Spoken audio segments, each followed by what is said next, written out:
बंशीधरं तोत्रधरं नमामि मनोहरं मोहहरं च कृष्णं मालाधरं धर्मधुरं धरं च पार्थस्य सारथ्यकरं च देवं कर्तव्यदीक्षां च समत्वशिक्षां ज्ञानस्य भिक्षां शरणागतिं च ददाति गीता करुणाद्रभूत कृष्णेन गीता जगतो हिताय। श्रीमद् भगवद गीता जी अध्याय 9। अब भगवान आगे के श्लोक में कहते हैं कि भक्तों का भजन कौन सी रीति से होता है, कौन सी रीति से भगवान का भजन करना चाहिए, ये बता रहे हैं। मच्चित्ता मद्गत प्राण बोधयन्तः परस्परं कथयन्तश्च मां नित्यं तुष्यन्ति च रमन्ति च। मच्चित्ता मद्गत प्राण बोधयन्तः परस्परं कथयन्तश्च मां नित्यं तुष्यन्ति च रमन्ति च। मच्चित्ता निरंतर મારામાં મન પરોવી રાખનાર અને મારામાં જ પ્રાણોને અર્પણ કરી દેનાર. મદગત પ્રાણાહ પરસ્પરમ બોધયંતઃ પરસ્પર મારા પ્રભાવને જાણીને भगवान कह रहे हैं कि जनाविने मेरे प्रभाव को जानकर उनका कथयंतः नित्यम नित्य कथन करने रहने से तुष्यंति संतुष्ट रहते हैं, चमाम च रमंती और मुझ वासुदेव में निरंतर प्रेम करते हैं। इसका अर्थ है कि मेरी कथा करते रहते हैं, मेरे गुणगान गाते रहते हैं, मेरे नाम धाम शील इनकी जो चर्चा करते रहते हैं। तो वो वे लोग इस तरह से भजन करते हैं तो फिर मुझे तेन तम ये न माम उपयान्ति ते, फिर मेरी उस भक्तों को मेरी प्रीति प्राप्त हो जाती है। मच्चित्ता मद्गत प्राणा बोधयन्तः परस्परं कथयन्तश्च मां नित्यं तुष्यन्ति च रमन्ति च। निरंतर मुझ में मन पिरोग कर रखने वाले, मुझे प्राण अर्पण कर देने वाले भक्त परस्पर मेरे प्रभाव को परस्पर एक भक्त दूसरे भक्त को बतावे और उसके कथन करते रहते, निरंतर संतुष्ट रहते हैं और ऐसे मुझ वासुदेव में निरंतर प्रेम करते हैं। मच्चित्ता मद्गत प्राणा बोधयन्तः परस्परं कथयन्तश्च मां नित्यं तुष्यन्ति च रमन्ति च। इस श्लोक में 6 बात आई। मच्चित्ता मुझे चित्त देने वाले, मद्गत प्राणा और मुझ में प्राणों को अर्पण कर देने वाले, स्वतंत्रता पूर्वक ऐसे बन जाते हैं। बोधयन्तः जना कहने वाले, कथ परस्पर कथयन्तः कहने वाले। तो ये जब दोनों परस्पर मिले भक्त भक्त तब हो सकता है, बोधयन्तः और कथयन्तः। और तुष्यन्ति रमन्ति च, ये दोनों बात फल के रूप में है। भगवान से सारे उत्पन्न होते हैं, भगवान की सारी चेष्टा हो रही है और भगवान ही सबके मूल में है। इस बात को जिन्होंने दृढ़ता पूर्वक निस्संदेह पूर्वक जिनके मन में बैठ गई है तो उनके लिए फिर कुछ करने का, जानने का, प्राप्त करने का बाकी नहीं रहता है। बस उनका एक ही काम है, सर्व प्रकार भगवान में ही लगा रहना। तो यही बात इस श्लोक में कही है। मच्चित्ता वे मुझ में चित्त वाले, एक अपने भगवान में जोड़ने का कहा है, भगवान में अपने को जोड़ने का कहा है, और एक चित्त को भगवान में जोड़ने का कहा है। जहाँ हूँ मैं भगवान का हूँ ऐसी निश्चय पूर्वक अपने स्वयं भगवान में लग जाता है, वहाँ चित्त बुद्धि आदि अपने आप भगवान में लग जाते हैं। मैं भगवान का हूँ ऐसा कहने से मन बुद्धि चित्त उसी में ही चले जाते हैं। कारण कर्ता खुद होने के कारण मन बुद्धि आदि अलग रहते हैं, लेकिन कर्ता भगवान को बना दे तो बुद्धि वगैरह अलग फिर बाद में कैसे रह सकते हैं? वे भी फिर मन बुद्धि उसमें लग जाएंगे। जब हम कहेंगे मैं भगवान का हूँ। करणों से देखाते कर्ता अलग रहता है। करण माने साधन, करणों के साथ जुड़ाते कर्ता अलग रह सकता है, परंतु कर्ता को जोड़ने से कर्ण अलग नहीं रह सकते हैं। जहाँ कर्ता रहेंगे वहाँ करण भी रहेंगे। कारण करण और कर्ता को अधीन होते हैं। कर्ता स्वयं वहाँ जुड़ जाता है और करण भी वहाँ जुड़ जाते हैं। जैसे कि कोई मनुष्य परमात्मा प्राप्ति के लिए सच्चे हृदय से साधक बन जाता है, तो साधना में उनका मन अपने आप लग जाएगा। उनका मन साधना के सिवाय अन्य कोई में नहीं लगता है। और जो कार्य में लगा देते हैं वे कार्य भगवान का ही होता है। कारण स्वयं कर्ता की विरुद्ध मन बुद्धि नहीं चलते हैं, परंतु जहाँ स्वयं भगवान में नहीं लगता है, परंतु हूँ तो संसारी जो मैं संसारी हूँ, गृहस्थ हूँ, इस तरह अपने को संसार में जोड़कर चित्त को भगवान में जोड़ने की इच्छा करता है, उसका चित्त भगवान में निरंतर नहीं लगता है। तात्पर्य ये हुआ कि स्वयं तो संसारी बनने रहे और फिर भगवान को चित्त में जोड़ने को चाहते हैं, तब भगवान में चित्त जोड़ना असंभव हो जाता है। संसार से दूर रहने का है। चिंतन करो मैं भगवान का हूँ। दूसरी बात, चित्त वहीं लगता है जहाँ प्रेम होता है। प्रेम वहीं होता है जहाँ आत्मीयता होती है, और आत्मीयता होने के बाद फिर तो भगवान के साथ अपना मन चित्त बुद्धि शरीर सब जुड़ जाएगा। भगवान ज मेरे हैं, शरीर संसार मेरा नहीं है।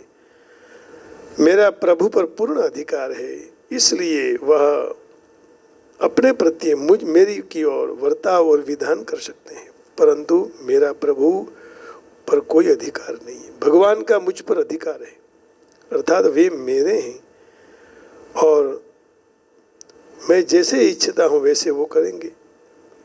ऐसा भी मेरा कोई अधिकार नहीं है। इस तरह भगवान को जो अच्छा लगे वही करे। अपने को भगवान का मान ले, अपनी जात को, अपने खुद को, स्व को भगवान को अर्पण कर दे। उनका चित्त अपने आप भगवान में लग जाता है। ऐसे भक्तों को यहाँ मच्चित्ता कहा है।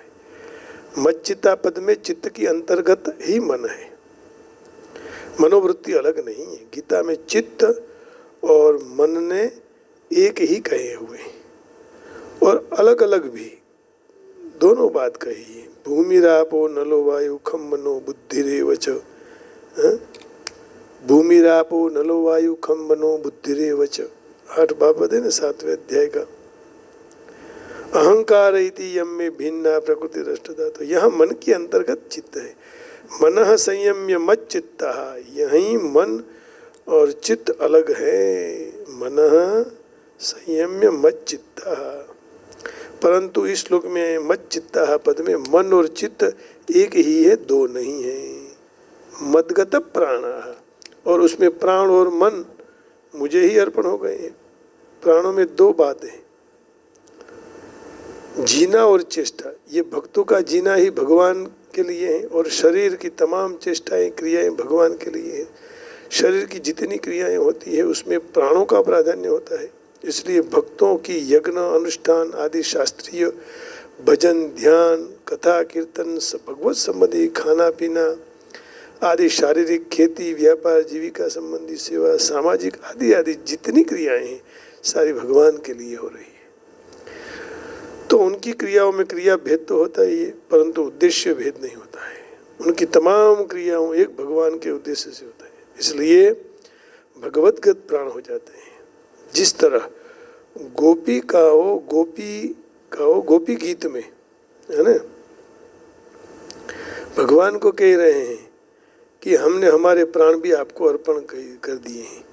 त्वयि धृता सव स्वाम विचिन्वते शरदुदासये साधु जात सद। गोपी गीत में तो उनकी जितनी भगवान के साथ आत्मीयता है उतनी अपने प्राणों के साथ नहीं है।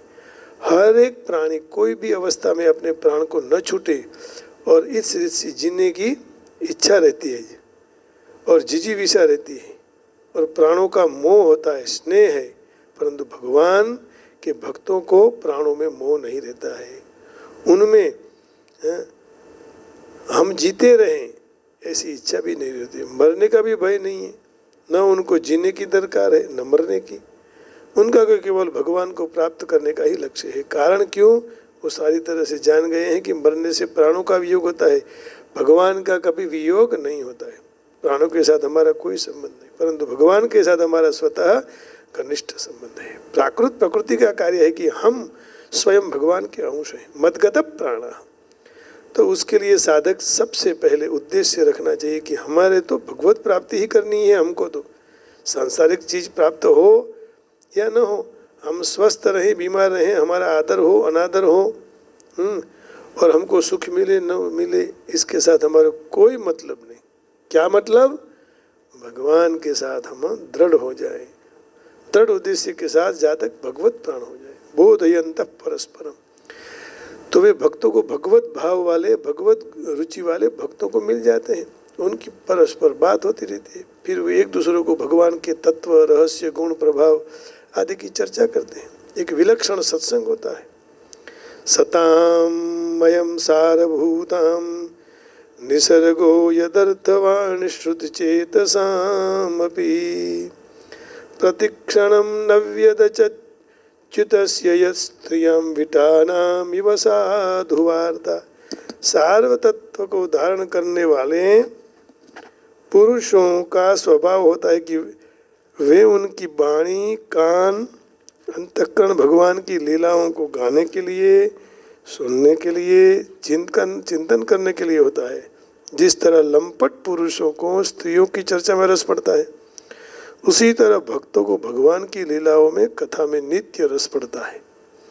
सतामयम सारभूताम निसर्गो यदर्धवाणी श्रुति चेतसामपि प्रतिक्षणं नव्यवदच्युतस्य यत् स्त्रियं विटानामिव साधुवार्ता। सतामयं सारभूतं निसर्गो यदर्थवाणी श्रुति चेतसामपि प्रतिक्षणं नव्यवदच्युतस्य यत् प्रतिक्षणं न व्यवदच्युतस्य यत् प्रतिक्षणं नव्यवदच्युतस्य यत् स्त्रियां विटानामिव साधुवार्ता। तो किसी को भगवान की वार्ता अच्छी लगती है, किसी को सांसारिक। जब वे परस्पर भावपूर्वक बात करते हैं तब अपने हृदय में भगवत संबंधी विलक्षण बात अपने आप आने लगती हैं। दीपक के नीचे जैसे अंधारा रहता है, परंतु दो दीपक एक आमने सामने रख दो तो दोनों दीपक के नीचे अंधेरा दूर हो जाएगा। इस तरह जब वे दो भक्त एक साथ मिलते हैं तो परस्पर भगवत संबंधी बात निकलती है। तब किसी के मन में भी कोई प्रकार की भगवत संबंधी विलक्षण भाव पैदा हो तो प्रकट कर देते हैं, दूसरे का भाव पैदा हो जाता है तो भी प्रकट कर देते हैं। इस तरह आदान प्रदान होने से एक दूसरे के मन में अद्भुत भाव प्रकट हो जाते हैं। परंतु एकांत में भगवान का चिंतन करने से और इतने भाव प्रकट नहीं होते, जो प्रकट हो जाते हैं आपस में मिलने से, और यदि प्रकट हो जाए तो मात्र अपने पास ही रहता है, इसका आदान प्रदान नहीं हो सकता है। इसलिए हर रविवार मंदिर में मिलने का, भजन गाने का, एक दूसरे की बात भगवत चर्चा करने का, कथयन्तश्च माम, और उनको कोई भगवान की लीला सुनाने वाला भगवत भक्त मिल जाए तो वे भगवान की लीला कथा कहने का शुरू कर देते हैं। जिस तरह सनकादि चारों मुनि भगवान की कथा कहते हैं और सुनते भी हैं, चार में से कोई एक वक्ता बन जाता है और 3 श्रोता बन जाते हैं। जहाँ जाओ वहाँ ये चारों भगवत संबंधी कथा करते रहते हैं और सुनते रहते हैं। तो उसी तरह भगवान के प्रेमी भक्त को कोई सुनने वाला मिल जाए, कोई कहने वाला मिल जाए तो भगवान की कथा, गुण, प्रभाव, रहस्य आदि सुना देते हैं। कोई कहने वाला मिले, कोई सुनने वाला मिले, परंतु वे जब कथा कहते हैं तब उनमें वक्ता होने का अभिमान नहीं होता। ये मैं कर रहा हूँ, ये नहीं होना चाहिए। सुनते समय श्रोता बनवाना संकोच नहीं होता। मैं श्रोता हूँ, गुरुजी बोल रहे हैं, मुझसे तो बहुत छोटे हैं उम्र में, तो मुझे उनको सुनना पड़ेगा, ऐसा संकोच भी नहीं होना चाहिए। इसमें न कोई बड़ा है न छोटा है, हाँ? न स्त्री पुरुष, ये तो भगवान ही बोल रहे हैं, ब्रह्म बोल रहे हैं, हम कौन बोलने वाले हैं। तो जैसे सूत और सौनक, शुकदेव और परीक्षित, इसमें सबकी जो कहने वाले हैं उनकी उम्र छोटी है। सूत जी की यही हालत है, और शौनक जी की भी, परीक्षित और ये सुखदेव जी छोटे हैं। तो ऐसा नहीं मानना। ये ज्ञान जिनको हो, भगवान को जिन्होंने कुछ जाना है, या तो भगवान का भाव जिनके हृदय में कुछ है, तो वो कथा करे तो वो ठीक से सुनना चाहिए। नित्यम तुष्यन्ति च, और इस तरह भगवान की कथा, लीला, गुण प्रभाव, रहस्य आदि परस्पर एक दूसरों को जनावे। इनका कथन चिंतन करते हुए भक्त नित्य निरंतर संतुष्ट रहते हैं। तात्पर्य है कि उनकी तृप्ति का कारण भगवान के सिवाय और कोई नहीं रहता। केवल भगवान के सिवाय दूसरा कोई रहता ही नहीं है, केवल भगवान ही है। रमन्ति च, और आगे कहा कि वे भगवान में रमण करते हैं, अर्थात प्रेम करते हैं। प्रेम में, भगवान में, उनमें कोई भेद नहीं रहता। तस्मिन् जने भेदा भावा, नारद भक्ति सूत्र कहा है। तस्मिन् जने, उनके प्रेम में और भगवान में, उनमें कोई भेद नहीं रहता, सब एक हो जाते हैं। तस्मेस्तज्जने भेदा भावात्, तस्मेस्तज्जने भेदा भावात्। तो कभी भक्त भगवान भक्त बन जाते हैं, भक्त भगवान को, भगवान के भक्त बन जाते हैं। इस तरह कभी भगवान अपने भक्त का भक्त हो जाते हैं। ये क्या, भक्त के भी भक्त। तो इसकी चर्चा बहुत अच्छी की हुई है। ये कैसे हो सकता है? जैसे एवं स्वभक्तयो राजन भगवान भक्त भक्तिमान, एवं स्वभक्तयो राजन भगवान भक्त भक्तिमान, है ना। तो इस तरह भगवान और भक्त में परस्पर प्रेम की लीला अनंत काल तक चलती रहती है। प्रेम प्रतिक्षण बढ़ता रहता है। और इस वर्णन से साधक को इस बात अपने तरफ ध्यान रखना चाहिए कि हर एक क्रिया, भाव आदि प्रवाह केवल भगवान की तरफ ही बहता रहे। यहाँ भगवान 7वें श्लोक में कहे हुए अविचल भक्तियों का वर्णन कर रहे हैं। भगवान का भक्तों को चित्त एक भगवान को छोड़कर कहाँ भी नहीं जाता है। भगवान के भक्तों का चित्त एक भगवान को छोड़कर कहीं नहीं जाता है। उनकी दृष्टि में जब एक भगवान सिवाय दूसरा कुछ भी नहीं है, तो फिर चित्त कहाँ जाएगा, कैसे जा सकेंगे और क्यों जाए। तो भक्तों भगवान के लिए जी रहे हैं, उनकी सारी चेष्टाएं भी भगवान के लिए हैं। कोई श्रोता मिल जाए तो भगवान के गुण प्रभाव आदि विलक्षण बातों को बोध करते हैं, भगवान की कथा लीलाओं का वर्णन करते हैं। कोई वक्ता आ जाए तो प्रेम पूर्वक सुनते हैं। न वक्ता तृप्त होता है, न श्रोता तृप्त होता है, तृप्ति होती नहीं है। यह वियोग है, नित्य नया रस मिलता है, ये योग है। और यह वियोग और योग के कारण प्रेम प्रतिक्षण वर्धमान रहता है। तो योग और वियोग, है ना, तृप्ति होता ही नहीं है। तो भगवान से योग भी होना, वियोग भी होना चाहिए।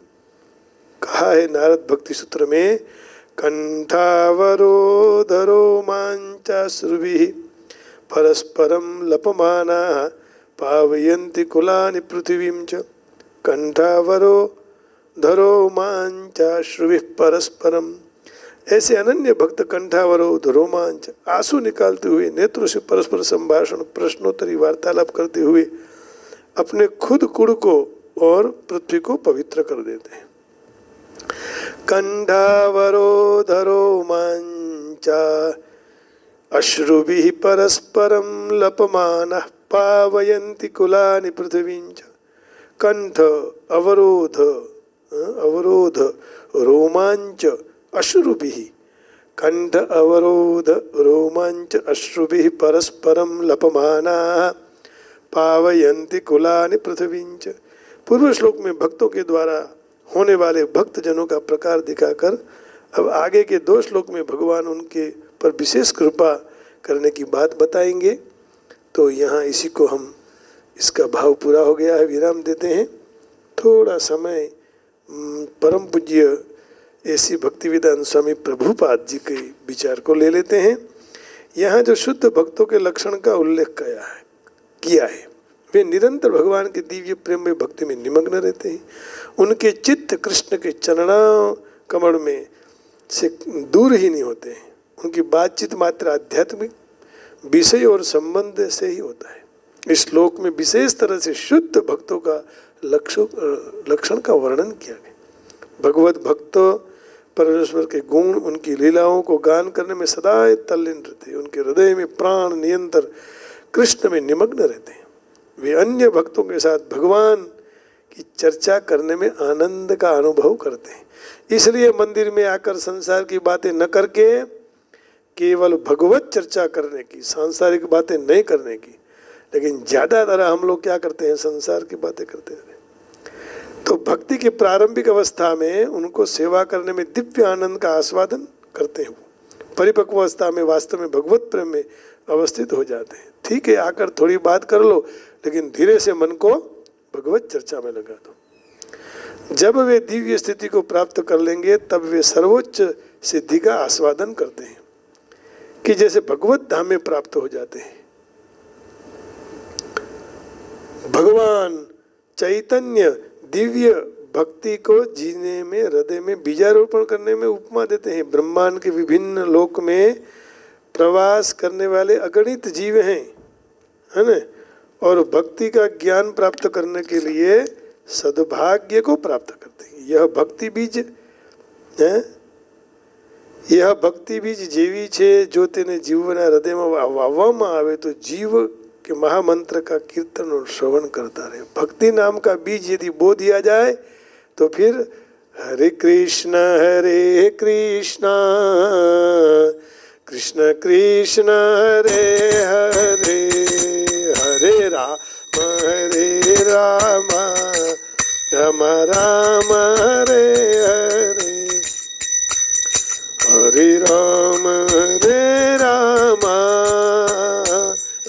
राम हरे हरे, हरे कृष्ण कृष्ण कृष्ण हरे हरे, हरे राम राम राम हरे हरे, हरे राम हरे राम राम राम हरे हरे। जिस तरह नित्य नियमित नियम से पानी जैसे हम वृक्ष को सींचते हैं और अंकुरित उत्पन्न होता है, उसी तरह भक्ति के बीज अंकुरित हो जाते हैं। भक्त रूपी आध्यात्मिक छोट धीरे धीरे बढ़ता रहता है और ब्रह्मांड के आवरण को भेद कर ब्रह्म तक पहुंच जाता है, बढ़ता ही रहता है, वैकुंठ में चला जाता है। वृंदावन अर्थात कृष्ण के परत धाम में पहुंची जतो नहीं ત્યાં સુધી વધતો રહે છે। वाह, जब तक वैकुंठ प्राप्त नहीं होता तब तक बढ़ता रहता है और अंत में छोड़ श्री कृष्ण के चरण कमल को आश्रय लेकर वहां विश्राम करता है।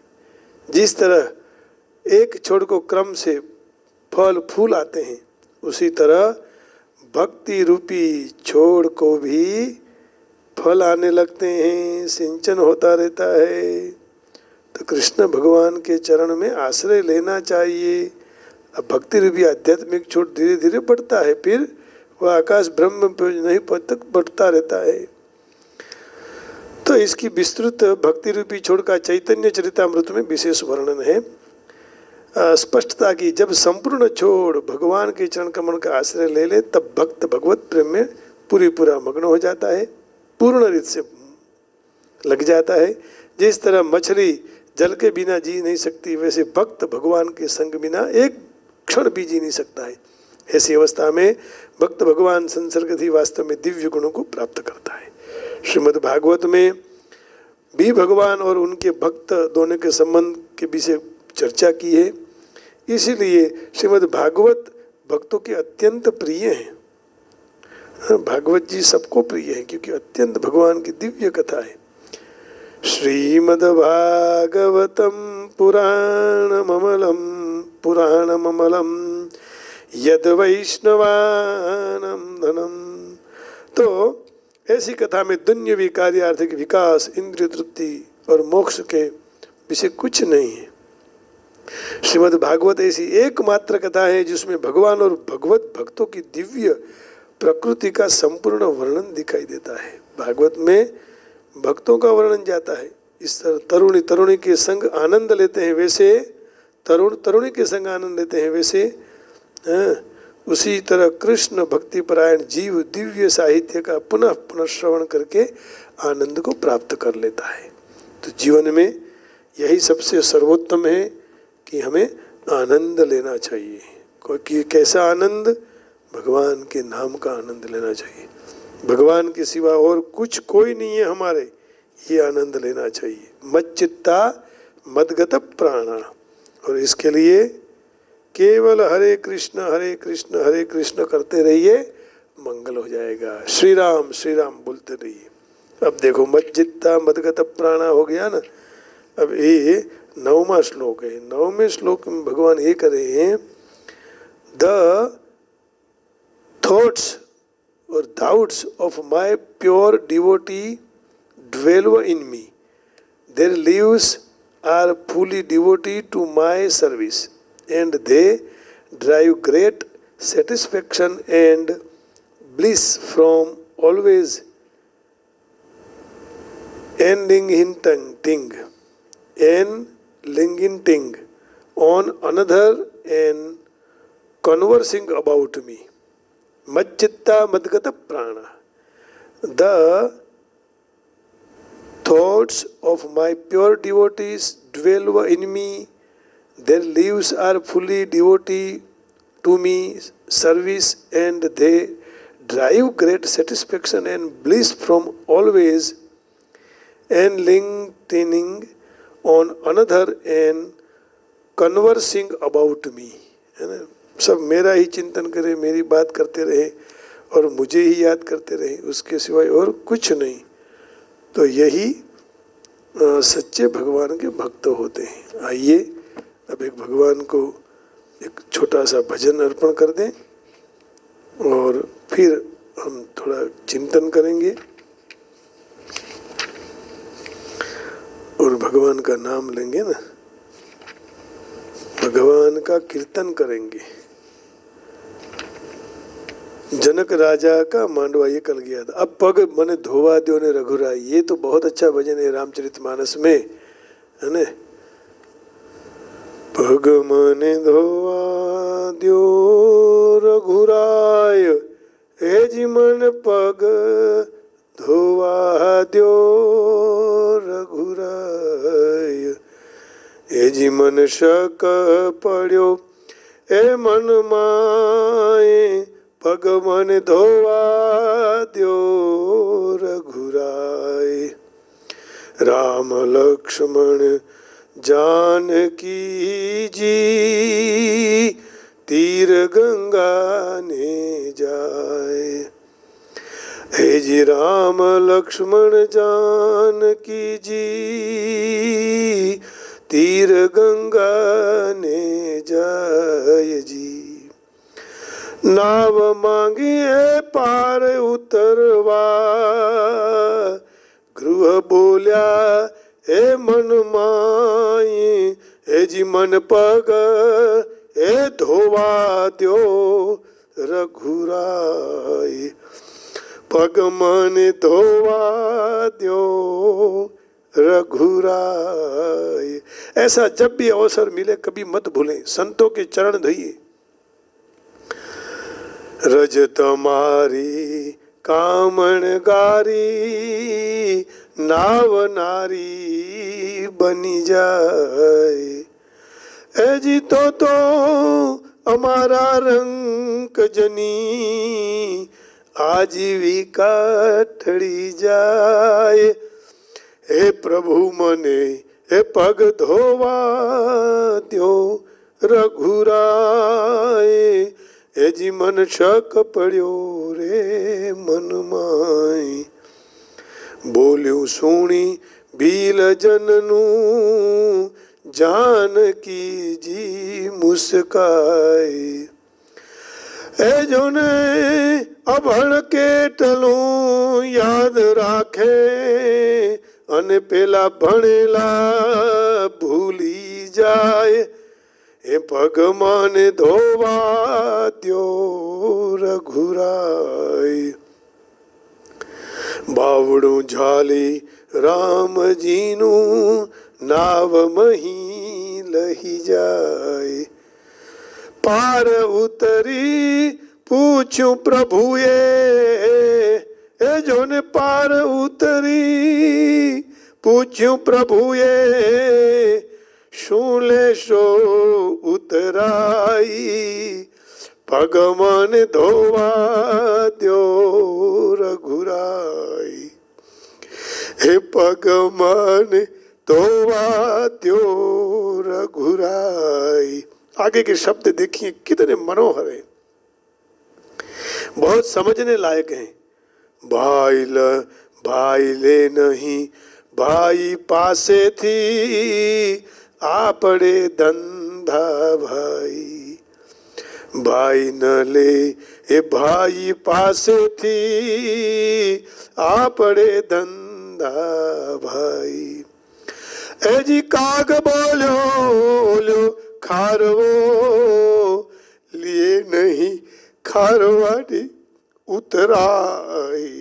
ભગવાન કે છે, ભગવાનને પેલો ખારવો કે છે, એ કે છે કે હું ખારવો ને પ્રભુ તમે પણ ખારવા. તમે સંસાર સાગરમાંથી પાર કરાવો જીવને, અને હું આ નદીથી પાર કરાવું છું.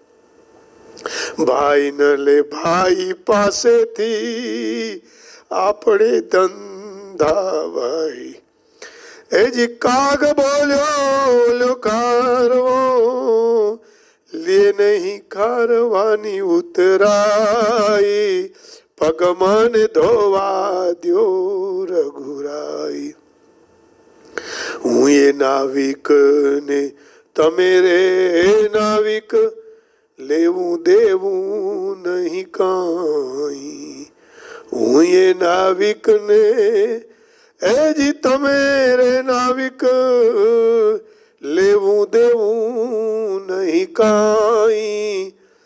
મેં ઉતાર્યા પાર ગંગાને, અને તમે ઉતારો ભવ પાર. એજી ભગવાન ધોવા દ્યો રઘુરાય. એજી પગમાન ધોવા દ્યો રઘુરાય. એજી મન શક પડ્યો એ મનમાં, પગમાન ધોવા દ્યો રઘુરાય. પગમાન ધોવા દ્યો રઘુરાય. એજી મન શક પડ્યો એ મનમાં, પગમાન ધોવા દ્યો રઘુરાય. જય રણ છોડ જય રણ છોડ, જય જય જય જય શ્રી રણ છોડ. જય રણ છોડ જય જય રણ છોડ, જય રણ છોડ જય જય રણ છોડ. જય રણ છોડ જય રણ છોડ, જય રણ છોડ હરિ જય રણ છોડ. જય રણ છોડ હરિ જય રણ છોડ. માથે છે પાઘડી જય રણ છોડ, હાથમાં છે લાકડી જય રણ છોડ. કાંધે છે કામળો જય રણ છોડ, વાને જેનો શામળો જય રણ છોડ. પીળું પીતાંબર જય રણ છોડ, ઝરકસી જામા જય રણ છોડ. કેડે કંદોરો જય રણ છોડ, નંદજીનો છોરો જય રણ છોડ. મુખ પર મુરલી જય રણ છોડ, વાગે સુરીલી જય રણ છોડ. પીલો ફટકો છે જય રણ છોડ, જો તારો લટકો જય રણ છોડ. બોલો બોલો જય રણ છોડ, કેમ નથી બોલતા જય રણ છોડ. જય રણ છોડ મારો રાજા રણ છોડ છે. ડાકોરમાં કોણ છે રાજા રણ છોડ છે. ડાકોરમાં કોણ છે રાજા રણ છોડ. રાજા રણ છોડ છે ડાકોરમાં કોણ છે. ડાકોરમાં કોણ છે રાજા રણ છોડ છે. आप सबके हृदय में बैठे हुए राजाधिराज रणछोड़ राय को प्रणाम करके आज वाणी को विराम देता हूँ। जय श्री कृष्ण, राधे राधे, हरिओम, ओम नमो नारायणाय, जय श्री राम, जय श्री वेंकटेशा, जय श्री गिरनारी, ओम हरिओम नमो नारायण।